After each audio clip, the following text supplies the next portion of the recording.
Beberapa hari seolah disembunyikan, polisi akhirnya merilis Peggy alias Peron di depan awak media pada Minggu 26 Mei 2024 lalu.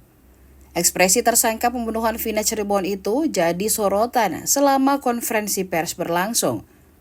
Terekam juga detik-detik Peggy berusaha memberikan kode kepada jurnalis yang berkerumun. Namun saat berusaha berbicara, Peggy berulang kali dicegah oleh polisi.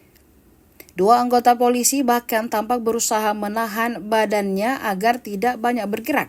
Bahkan ada momen saat mulutnya nyaris dibungkam ditutup menggunakan telapak tangan karena terus memaksa untuk berbicara.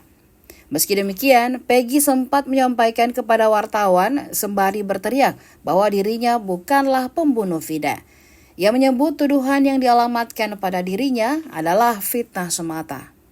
Dalam kesempatan itu juga polisi menjelaskan bahwa Peggy akan diberi ruang untuk berbicara saat persidangan.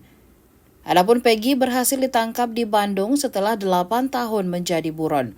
Polisi berdalih kesulitan menangkap tersangka karena kerap berpindah-pindah dan mengganti identitas. Tersangka nanti di sidang pengadilan, ya tentu harus didampingi oleh tersangka. Sudah. Tunggu. Agar tertib, rekan-rekan. Tunggu, sabar. Ya, kami persilakan. Jadi nanti kita akan mendengarkan. Saya tidak pernah melakukan apa itu. Terus fitnah. Saya tidak mati. Mengakui tidak. Rekan-rekan, tolong tertib. Nanti kita sama-sama mendengar.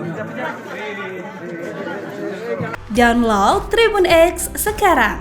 Menghadirkan lokal menjadi Indonesia.